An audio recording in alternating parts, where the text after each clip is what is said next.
2024-25 কন্যাশ্রী বছরে আধার card upload করা বাধ্যতামূলক, এটা আপনারা সকলেই জানেন রিনিউয়ালের ক্ষেত্রে আপাতত।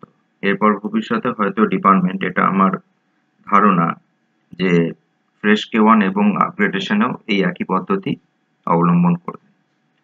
তা যাই হোক, তা এক্ষেত্রে যদি কোনো ভুলভাবে আধার কার্ড যদি আপলোড হয়ে থাকে, তাহলে তার জন্য ডিপার্টমেন্ট একটি স্পেসিফিক লগইন দিয়েছেন, বা একটি লিংক দিয়েছেন। এখানে একটি স্কুলের লগইন নামাই আছে, আপনারা দেখতে পাচ্ছেন। তা সেটি হচ্ছে রিসিভ রিকোয়েস্ট আপডেট আধার, এটি বলে, এবং এখান থেকে রিকোয়েস্ট লিস্ট এই অপশনটিতে আপনারা যাবেন।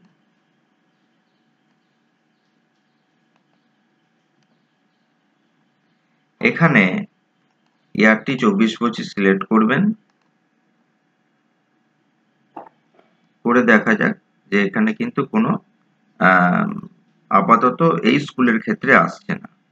যদি আসে তাহলে ছাত্রীর এখানে সমস্ত ডিটেলস থাকবে, এবং এই অ্যাকশন টু বি টেকেন এই জায়গায় যে সেখান থেকে আধারটিকে বা সঠিক আধারটিকে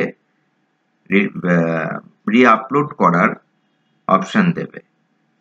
তা সেখান থেকে এই কাজটি করতে হবে।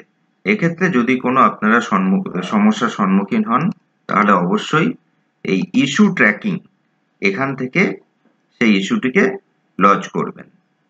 আর এক্ষেত্রে একটি কথা বলে রাখি, অবশ্যই কিন্তু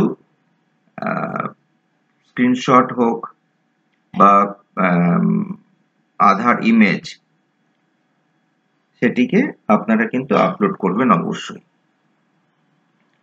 at the time of lodging issue tracking। এইটিকে মাথায় রাখবেন। যাই হোক, আজকের ভিডিওটি এই নিয়েই ছিল। ধন্যবাদ।